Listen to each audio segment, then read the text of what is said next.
Welcome everyone to our latest AMA. Today we're taking a deep dive into the platform behind one of our latest listings, eCredits.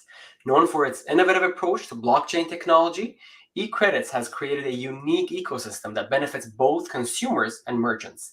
Its e-wallet app facilitates unique purchases and transfers using eCredits, that's ECS, fostering a decentralized network maintained by eCredit node owners. The ecosystem also rewards users active participation through its e-activity reward system, and recently, ECS native cryptocurrency was listed on Bittrex Global, one of the most secure and trusted digital asset exchanges. The listing expands eCredit's reach to a broader community of traders and investors and enhances its reputation for rigorous listing standards, security, and regulatory compliance. Today, we're excited to be joined by Bernhard Blaha, the CEO of the People's SCE, to answer your burning questions.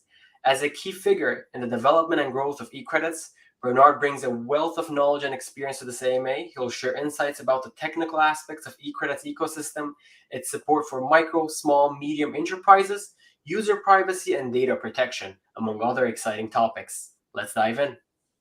Hi, Michael. Thanks for having me and looking forward. Perfect. Could you explain the technical aspects of the e-wallet app and how it enables users to make purchases and transfers using eCredits, ECS? Absolutely. So maybe first let's look at where this all comes from, because I've been in the blockchain industry for what is 9 years now, pretty much exactly. And in these 9 years, what I have learned is that the most important thing to do when creating a product in the blockchain space is to make it usable. And so everything that you see in the eCredits app, in the e-wallet app, and everything that you use in the e-wallet app has one purpose and one purpose only, and that is usability. So what does that mean? Essentially, the basic functionality that we have is you go to a merchant and you would like to pay using eCredits or any of the cryptocurrencies that we support. And you take out your phone, you open the app, and you pay. And it shouldn't take longer than 2 seconds or 3 seconds until everything is done. And that's the most basic use case, and that's how we're doing it. But of course, if you're building an application like we're doing, and if you're building an ecosystem like eCredits is supposed to be one, then you're not done by just offering payment functionality, right? So we do have a lot of features in addition to that. That is including the map where you can see all the merchants where you can pay, of course, which, by the way, are more than 2,000 merchants in Italy and Portugal taken together, and quite some more in the rest of the European Union. And that is being used by hundreds of thousands of users by now. And they can also use a lot of amenities that we have in the wallet app itself. That includes, for example, a kind of staking feature. We call it the eVault, which gives users a fixed yield that they can get essentially over a year. Or that also includes a feature where merchants can advertise their products and their services to users and give them a discount, because that essentially allows the community to grow in and by itself, by merchants enabling the users, and vice versa, by that same feature, users enabling the merchants. And that is essentially what we're doing while being a completely non-custodial wallet. And that's very important to note. We never have control over the funds of the users. It's completely non-custodial while still being user-friendly. And that is what we are really proud of. That's great. Can you maybe elaborate on the role of the eCredits node owners in maintaining the decentralized nature of the network and securing the eCredits blockchain? Absolutely. So as you know from pretty much any other blockchain, if it's a blockchain, and I'm talking about real blockchains here, not like centrally controlled blockchains, which are also a thing, unfortunately, the more node owners there are, the more decentralized the whole blockchain is. And what we have really set a focus on is a community-controlled ecosystem. And that goes into the whole node system where essentially everybody can set up a node. We're also providing hardware nodes to our users because we really want, once again, everybody to be able to participate, not just the ones that are very technically affine, but everybody can participate. But we have actually set up one step further beyond that in terms of decentralization. Because as you have mentioned in the beginning, the company that we are building eCredits from is called the People's SCE. And SCE is a rarely used form of a company called the European Cooperative Society. And that allows us to not just decentralize our blockchain, but to also decentralize the company behind it, because the SCE setup allows us to get people into the company as so-called members, where they have actual votes. So every user that gets into that company has exactly one vote, not more, not less, and can thus democratically decide what we're doing, what we're focusing on strategically. They also have the ability to participate in our general assemblies, just like being a shareholder, but more decentralized, because it's not depending on how much people put into in terms of money, but it's really a one person, one member, one vote philosophy, which means it is as decentralized as it gets, because there are not even whales in that setup. That's pretty great. And maybe you can provide more details on the e-activity rewards, ACT system, and how users can earn ACT by participating in the eCredits ecosystem. Absolutely. So as you know from other blockchains as well, I feel like I answer every question beginning with that sentence. Most cryptocurrencies do have an inflationary component. That could be, for example, newly minted units of Bitcoin on the Bitcoin blockchain, or on Ethereum, which right now is deflationary, so that's a bit more complex. But also in theory, Ethereum does have an inflation component where new units are being minted. And what we decided is the focus of eCredits is the everyday usage. It's not that we are building a blockchain that essentially has an enclosed ecosystem where everything is working for itself, but we want it to be used on an everyday basis. And so the tokenomics are set up in a way where this actually benefits the users. So if the users use eCredits on an everyday basis, they get the activity token that you just mentioned as kind of a cashback. But the interesting thing about it is the activity token, the cashback, is the inflation component. So when users start using eCredits more and more, there will be inflation on the eCredits blockchain. And inflation is kind of a negatively connotated word. But in that case, it's not, because the moment the usage rises to a point where the inflation would really start to impact the users, just the usage, the amount of usage alone will drive up the price at the same time, which benefits essentially everyone. The new users coming in and using it, the users that have been using the eCredits blockchain and system for a while and thus have gathered quite some activity, and so on and so forth. So in our case, the inflation component is really incentivizing the use case of eCredits, and that is going out and shopping. So my next question is going to be, most platforms take a substantial cut while creators only see a portion of their rewards. How does the eCredits platform solve this problem? Is the value that creators receive on the eCredits platform always optimal? What I'm saying right now is kind of what blockchain is made for to begin with. So in the system that we have set up, we cut out the middleman. Essentially, when a user goes to a merchant and uses eCredits for their transaction, there is exactly one middleman, and that middleman is the blockchain itself.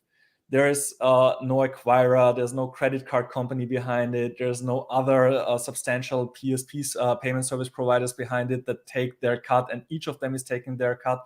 There is only the blockchain and nothing else.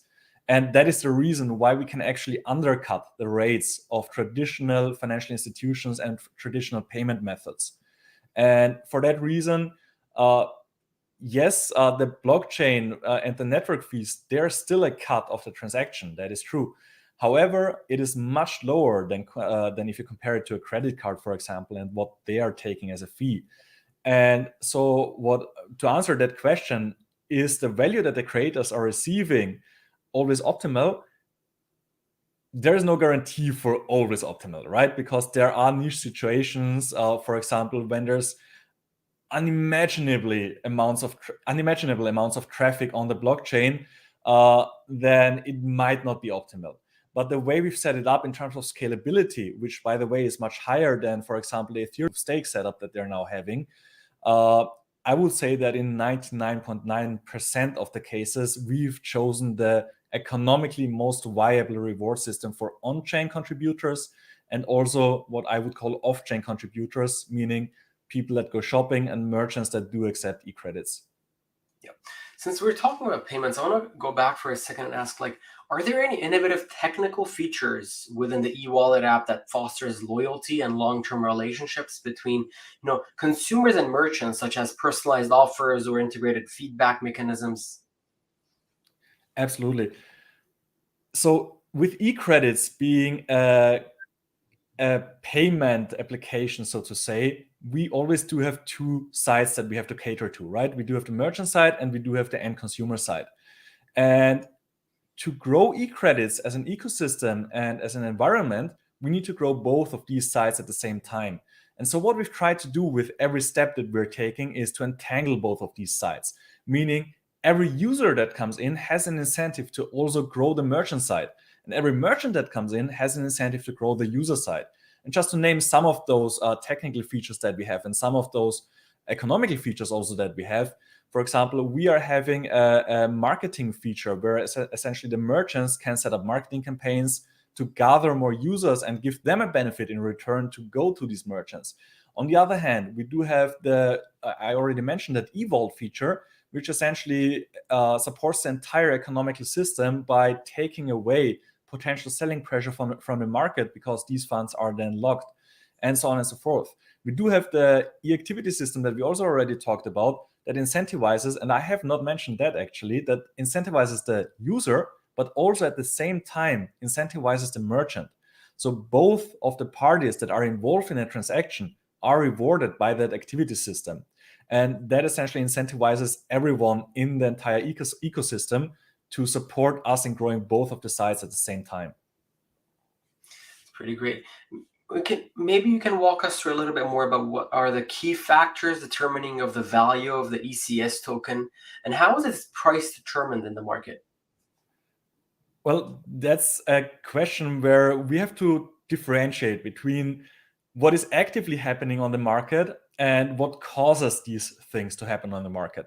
So if you're really looking at the direct order book and what is making up the price in that order book, it's always the demand and the supply, right? As for pretty much every other asset in the world, at least I cannot think from the top of my head of any asset where that would not be the case. But the things that actually factor into these is the way we have set up the token flow. And the token flow, if you look at that from the beginning, means that a user is out there and buys eCredits for the first time. And then they start using that for whatever they're using it. And the main use case, of course, is a purchase at a merchant. And if they do that purchase, a part of their eCredits, a part of the user's eCredits lands at the merchant. And the merchant, of course, can keep the eCredits that the merchant receives. But most of them do have to pay for taxes and suppliers. And a lot of these parties do not accept cryptocurrencies at all right now, especially when it comes to taxes. In Switzerland, they do in some cantons. I think that's the English word for that, accept cryptocurrencies, but that's pretty much it. And so they have to exchange it to euros. And if you follow that cycle, as I just explained it, we essentially are always at exactly the same price because nothing ever flows out of the market and nothing ever flows back into the market. And so what we've done is we've set up a lot of systems around it that are essentially in a gamification world called money sinks, where people can essentially use other features to store or spend their eCredits. And those money sinks are, once again, for example, for the merchant, it's the advertisement campaigns that we're offering them. For the users, it's the eVault. We do have burning mechanisms that are going to come soon. I'm kind of making a mini announcement here, but soon we are going to introduce burning mechanisms to our economical system as well, which also are going to take away eCredits. And so the way we've laid this out is we do not want hypergrowth, because hypergrowth of a price is always damaging to the asset, because it just means it's subject to a lot of speculation. People sell, people hold because they don't want to spend it. So that is not what we want. But the way we've laid out the economical system of eCredits is for sustainable and slow growth, meaning a tiny percentage of every flow that I've just explained is always leaving the market, so to say, and is not flowing back into the order book. And every tiny bit that is flowing out there supports the price. And if eCredits continues to grow, and we have grown substantially in the past 12 and a half months since we've gone live, and if we continue that growth, then eCredits will, not extremely fast, but slowly and sustainably and long-term grow. And that is the mechanics behind the price of eCredits. So it's not a speculative asset, but it's an asset that's laid out to make sense in the long term and be sustainable. All these great things that you're mentioning about what you guys have built so far, I need to ask, how many people are there in your team? And what are the highlights of your team's experience and capacity to build eCredits successfully and sustainably, as you mentioned? So in total, there are about 70 people working on eCredits, which is quite a lot. I'm really impressed every time I say the number. And to be honest, every single one of these persons has their own story and brings in their own skills. But just to give you some insights, we do have people that have built their a year-long career in the financial markets, for example. They've been in the C-level layers of banks and other financial institutions. We do have marketing experts that were in the financial reporting industry and essentially have had their own company and sold that, which is, for example, our head of marketing, Andrew Sachs. We do have people that have been, for example, in our customer service team. We have people that have experience in building customer service teams over a variety of industries. And I could go on and on and on. But what I'm getting at is we don't just have people that know everything about blockchain. Everybody in this company does. So I'm really impressed by the level of knowledge about blockchain. But what is really important to me when building a team like this is to gather experience from a variety of industries. Because you know as well as I do, blockchain is not as mainstream as it could be. And in order to make it mainstream, we should leverage the experiences that other industries have already made for us and let it flow into what we are building to make it mainstream. That's great to hear, man. That's really great. And eCredit offers creative solutions for merchant and consumers. I want to come back to this for a second, if you don't mind. But it will be challenging for businesses to join the blockchain space and adapt to your system. What kind of support will you provide for more users, frictionless use of your application? So that circles back to the first question, kind of, where I said the most important thing that we have to do is to provide the best imaginable user experience. And that is the first step, because we can provide the best customer service. By the way, I'm of the opinion that we do. We can provide the best, application overall. But for example, if the onboarding user experience is bad, people will not use it. And so what we have done is, and we're still doing that to this day, and we're changing it pretty much every 2 weeks. We're looking very strictly at the numbers that we're having. We're tracking every step that the majority of the eCredits app users are doing, and looking at where they break off, where they have problems, where they have trouble using the eCredits application. And then we improve on that, because once again, the utmost goal that we have is user experience. That said, in no company that I have built, and I've been at building companies for 11 years now, in no company that I have built, I was able to create a user experience where no single user had a problem. And that is when what I call the second layer of support comes in. And that is, of course, the documentation that we provide to make users aware of what is happening and why it's happening. And so what we have built is the eCredits Academy, which not only explains users what a normal knowledge base would be doing, as in click this and this happens, but we explain all the background. We explain what a blockchain is. We explain how the technology works. We explain the tokenomics and the economics behind it. And in some cases, even that doesn't work. And that is when the customer service team comes in, right? And our customer service team is very diverse in the sense that essentially we have a customer service agent for pretty much every country where we have a bigger user base. So almost every country that we are serving, and I want to emphasize that almost here, it's not every country, but almost every country, can message our customer service team in their native language, which is a really big difference for a lot of them, especially when English is a second language that is not being used too much. It is super important, because after all, even though it's a non-custodial wallet, we are handling user funds here, or at least the technology that we're building is. And so we should be aware of that responsibility and provide the best customer service that we can. And we are. And so these are the 3 layers that we're doing to create that frictionless use of the applications that you asked for. That's really great. I appreciate that. And Bernhard, how will your project generate income in the long term? And what makes using ECS special for online shop payments? So the way the project generates income is by that small network fee that I mentioned before.